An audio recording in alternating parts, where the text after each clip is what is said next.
Wayne heard them before he saw them. 350 motorcycles. Hell's Angels. Surrounding his broken-down shop in the Arizona desert.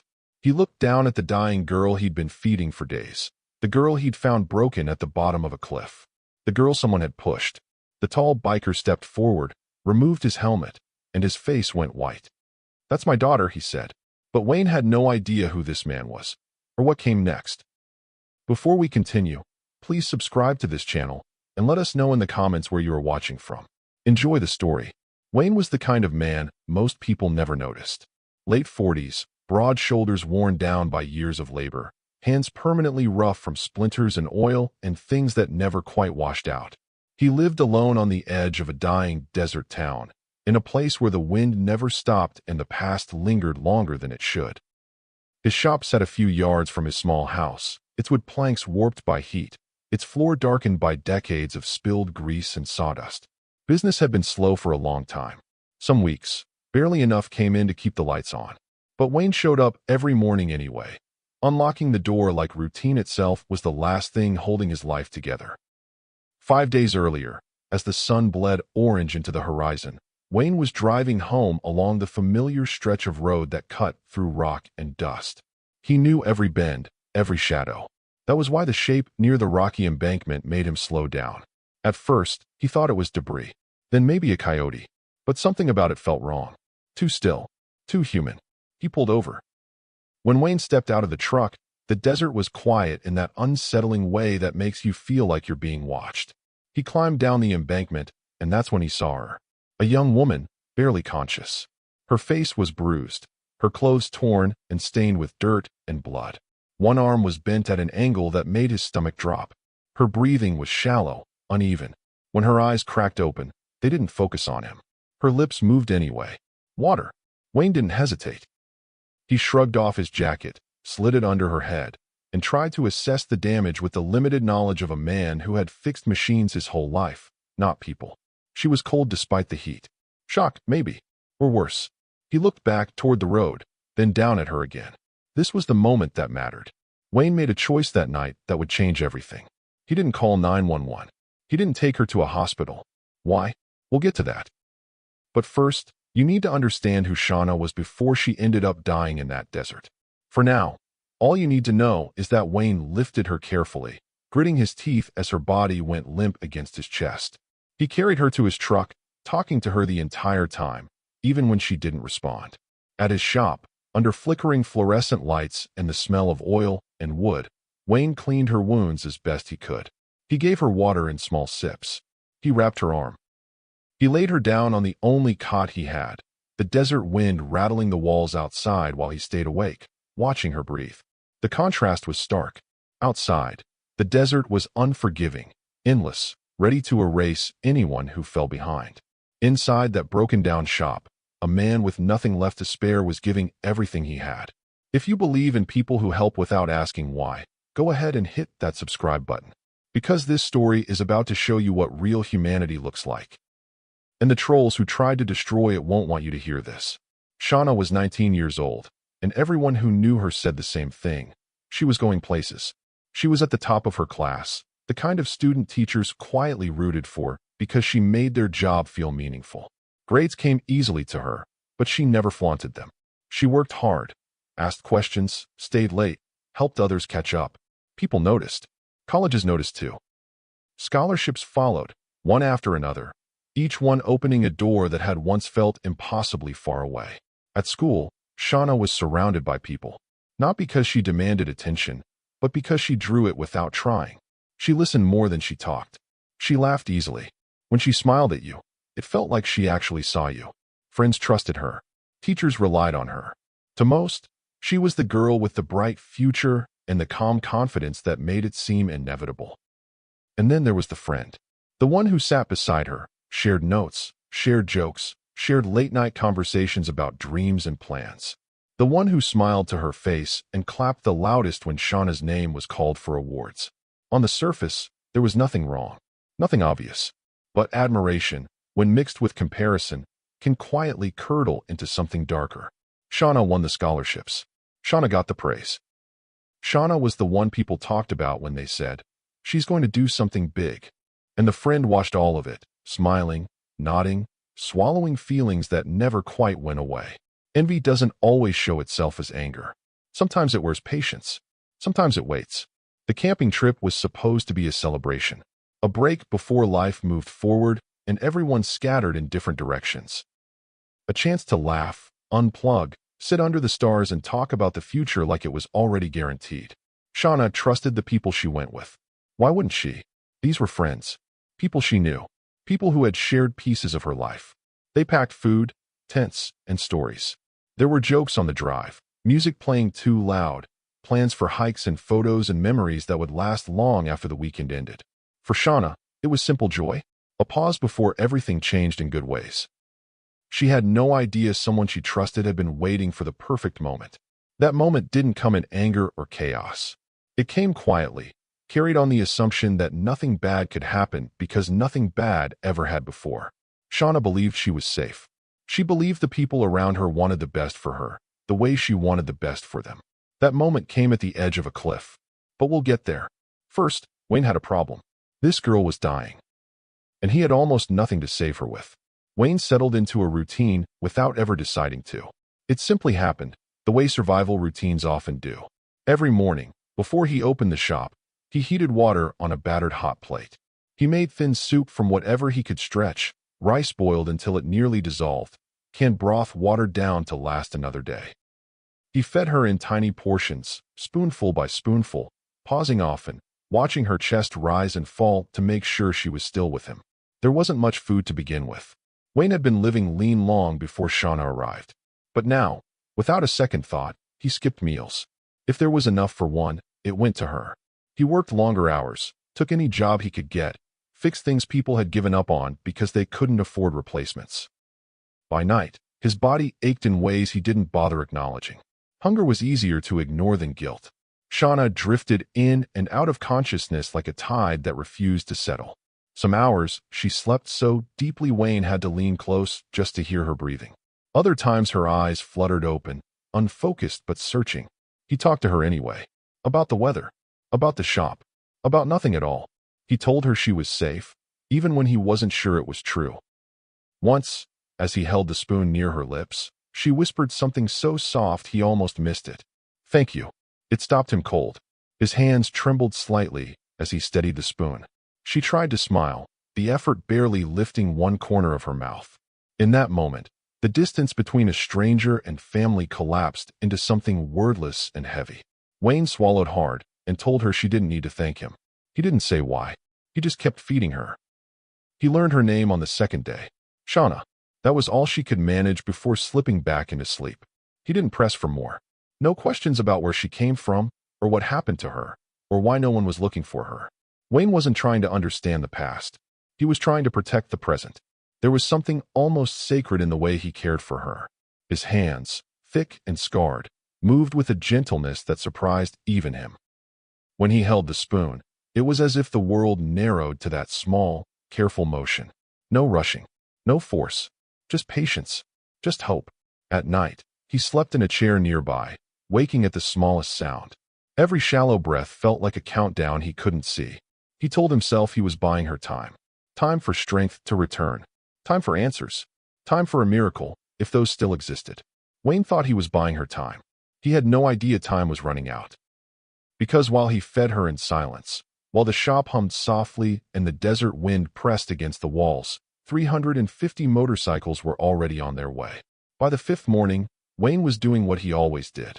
He sat beside the cot with a chipped bowl in one hand and a spoon in the other, feeding Shauna slowly, carefully, watching for any sign that she was struggling. The shop was quiet, the kind of quiet that lets you pretend the world beyond the walls doesn't exist. Then he heard it. At first, it was barely there. A low rumble, distant and indistinct. Wayne paused, spoon hovering in mid-AI, and listened. In the desert, storms announced themselves long before they arrived. He told himself that's what it was. Thunder rolling across open land. The sound didn't fade. It grew. The rumble deepened, multiplied, layered over itself until it stopped sounding like weather and started sounding mechanical. Wayne stood up and moved toward the door, his pulse picking up with every step. The noise wasn't coming from the sky. It was coming from the road. When he stepped outside, the horizon was moving. Motorcycles. Dozens at first, then more behind them, then more still. A solid line of engines stretching across the desert, kicking up dust that hung in the air like smoke. Sunlight flashed off chrome and windshields. The ground vibrated beneath his boots. This wasn't a group passing through. This was something arriving. Neighbor noticed too. Curtains twitched. Doors closed. Someone down the road hurried inside and locked up. Somewhere, a phone call was being made to the police, the kind of call people make when they feel too small to handle what's coming toward them. The motorcycles rolled in and didn't stop. They spread out with precision, circling Wayne's shop until there was nowhere to look that didn't end in leather, steel, and hard faces. 350 members of the Hells Angels formed a ring around the building like it had been marked. Wayne stood frozen in the doorway. Behind him, inside the shop, Shauna lay weak and silent, unaware of the storm that had finally found them. Wayne's mind raced, searching for a version of reality where this wasn't happening. He felt exposed in a way he never had before. For years, he'd kept his head down, stayed invisible, existed quietly on the margins. That was how he survived. Remember when I said Wayne didn't call the police? This is why. He'd spent years staying invisible. And now, every eye in Arizona was on him. The engines cut, one by one, until the desert fell into a heavy, unnatural silence. Dust drifted slowly back to the ground. Wayne's heart hammered so loud he was sure they could hear it. He didn't know why they were here. He didn't know what they wanted. He only knew he was standing between them and the girl he'd been trying to save. If you're already on the edge of your seat, drop a comment saying, "I'm here for Wayne." Because what happens next, no one saw coming. One of the bikers broke from the circle and swung a leg off his machine. He was tall, broad, his leather vest heavy with patches that told stories without needing words. As his boots hit the ground, the others shifted almost instinctively, creating space for him. No one spoke. They didn't need to. The hierarchy was clear. Respect moved ahead of him like a current. He reached up and removed his helmet slowly, deliberately, as if giving the moment time to breathe. His face was hard in the way life makes men hard when softness would cost too much. Deep lines cut through his skin, not from age alone, but from years of holding things in. Someone murmured his name, low and steady. Walter. He started walking toward Wayne. Wayne's body reacted before his mind caught up. His shoulders tightened. His feet rooted to the ground. Every instinct told him this was the end of whatever fragile protection he thought he had. He'd known fear before, real fear, but this was different. This was standing alone in the open with nowhere left to retreat. Walter stopped just short of him, and then his eyes moved past Wayne. They landed on Shauna. Everything about Walter changed in an instant. The hardness cracked. His jaw clenched, then trembled. His hands, the same hands that had likely done terrible things in the name of survival, began to shake. The silence stretched, heavy and unbearable, until he spoke. "That's my daughter." The words didn't come out loud. They came out broken. Walter stepped forward, pushing past Wayne without hostility, without anger. There was nothing aggressive in the motion, only desperation. He dropped to his knees beside the cot like his body had finally given up pretending it could stay upright.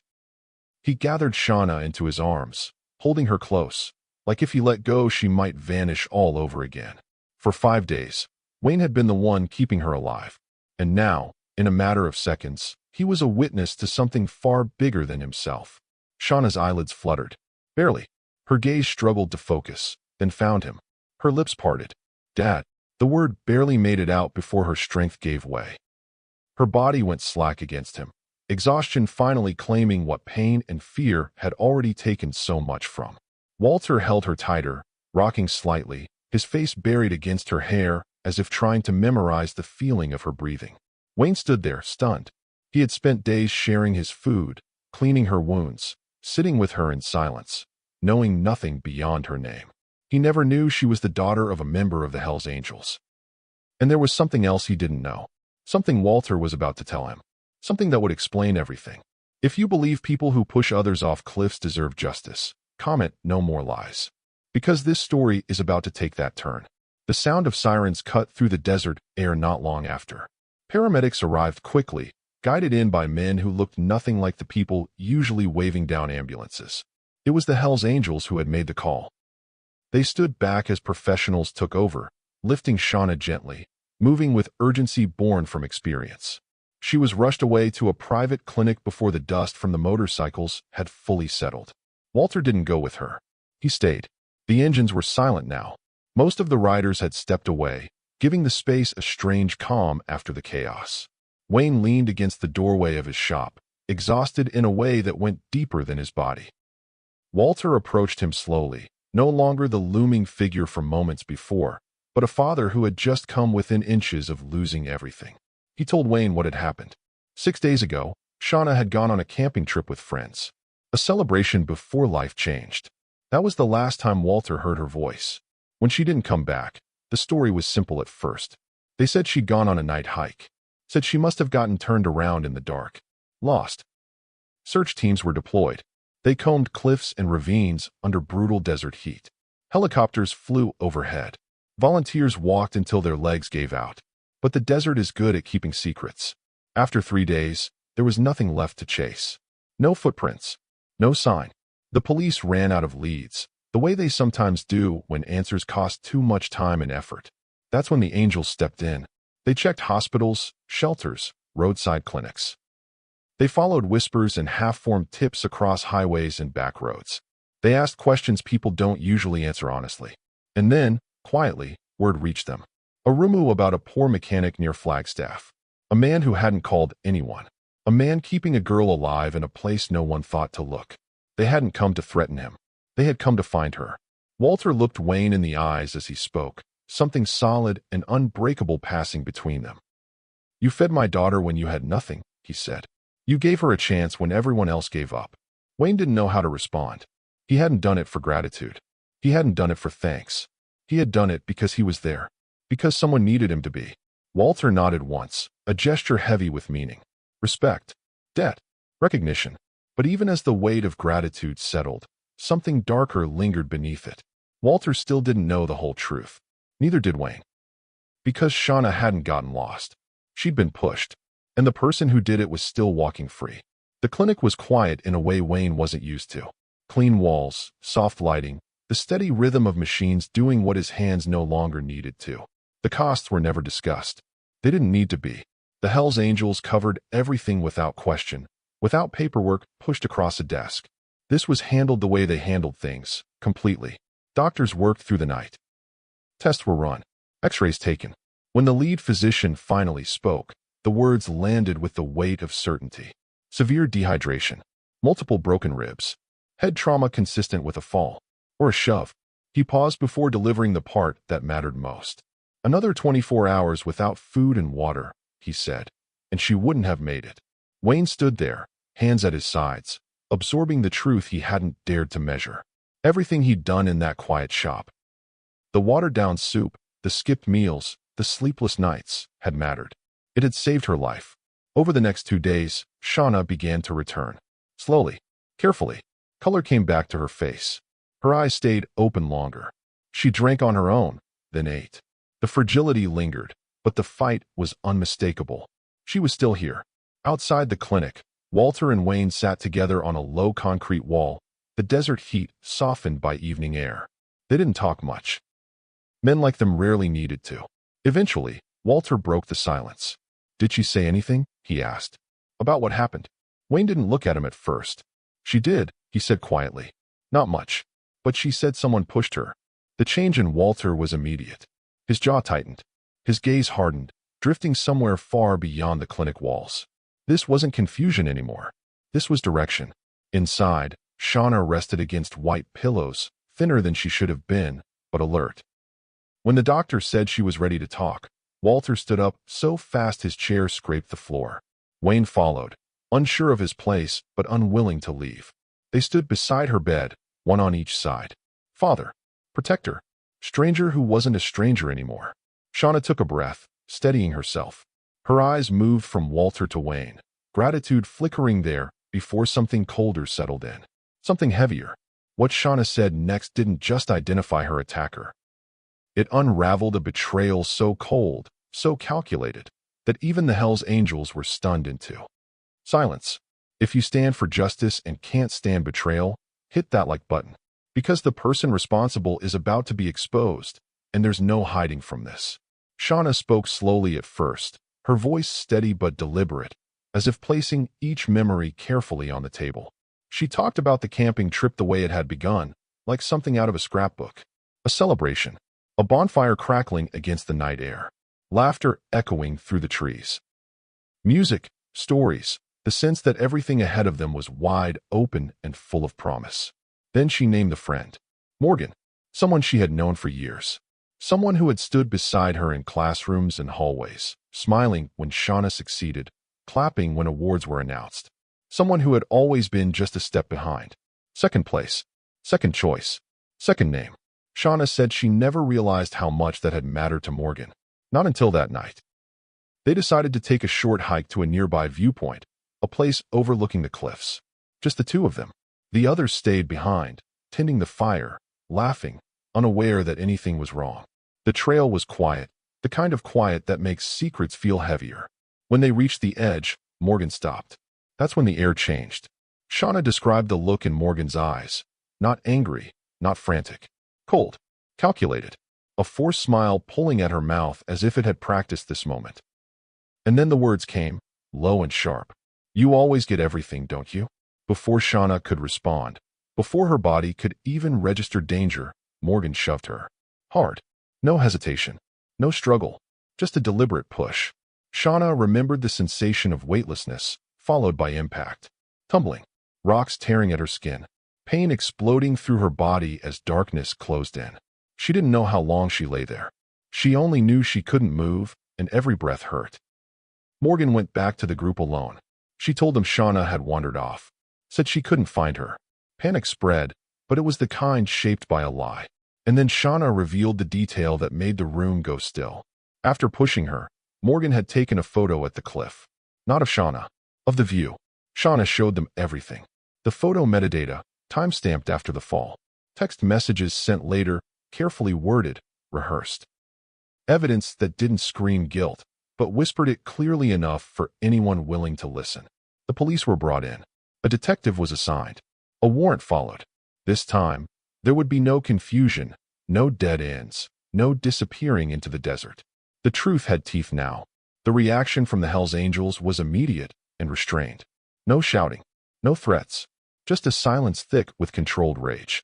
Men who understood violence choosing, deliberately, not to unleash it. Walter knelt beside Shauna's bed and took her hand, his grip firm but gentle. We're going to make this right, he said.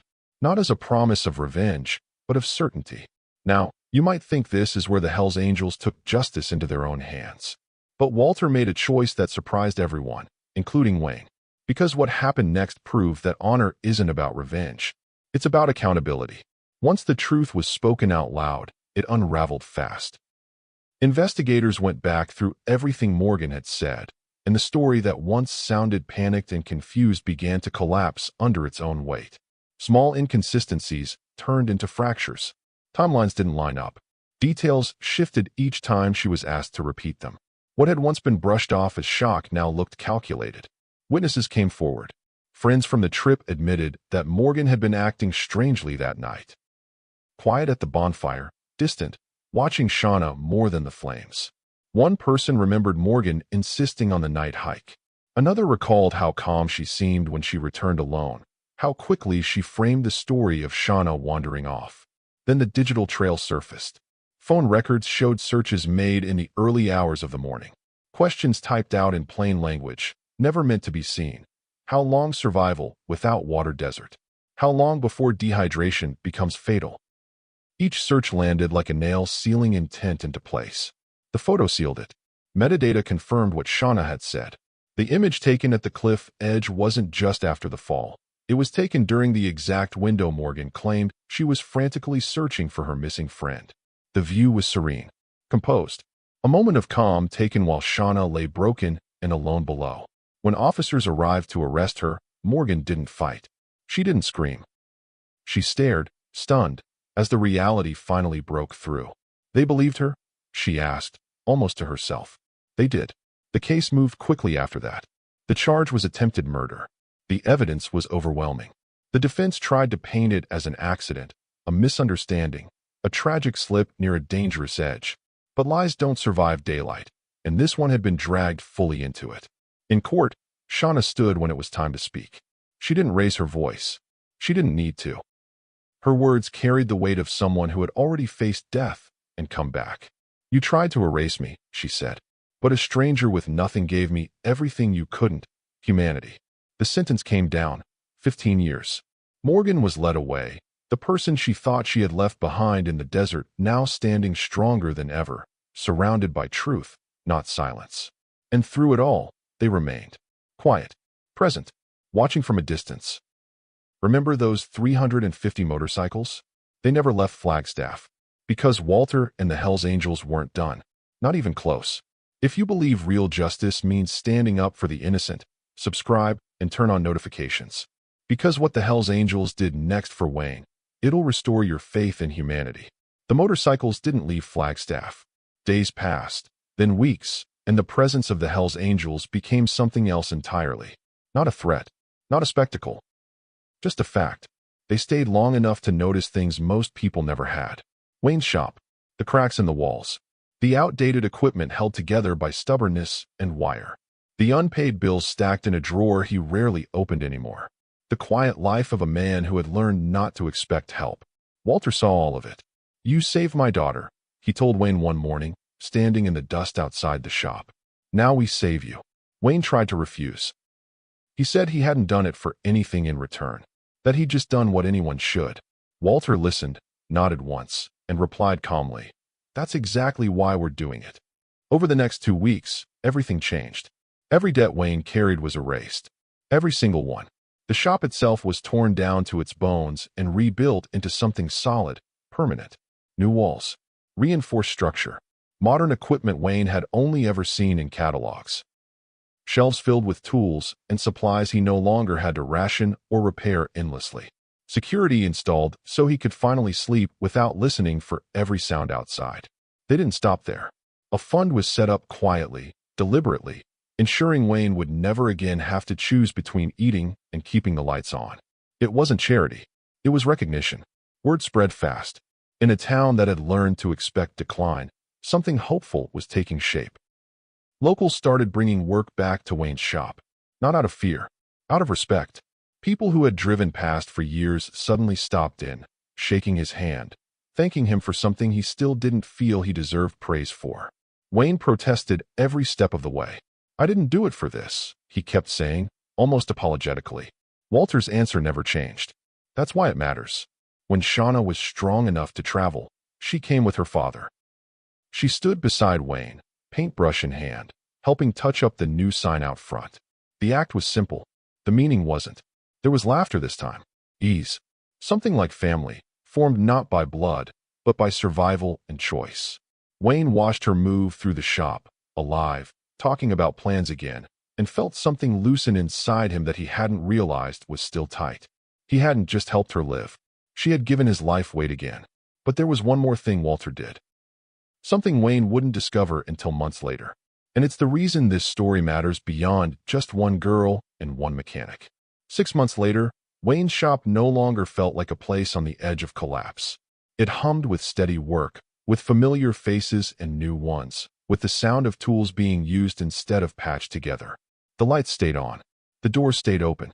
What had once been barely surviving was now firmly, undeniably alive. Wayne never talked about why things changed. He didn't need to. What he didn't know at first, what Walter had done quietly, without announcement, was that the ripple had gone far beyond Flagstaff. A scholarship had been established in Wayne's name, not for the loudest achievers or the most decorated resumes, but for students who helped others when no one was watching. Young people who stepped in without expecting credit, who chose compassion when it cost them something. Wayne tried to refuse when he found out. Walter simply told him the truth. "This was never about you being rewarded," he said. "It's about making sure what you did keeps happening." Shauna healed completely. She returned to school, carried forward by determination that surprised even her teachers, and graduated at the top of her class. But she didn't stop there.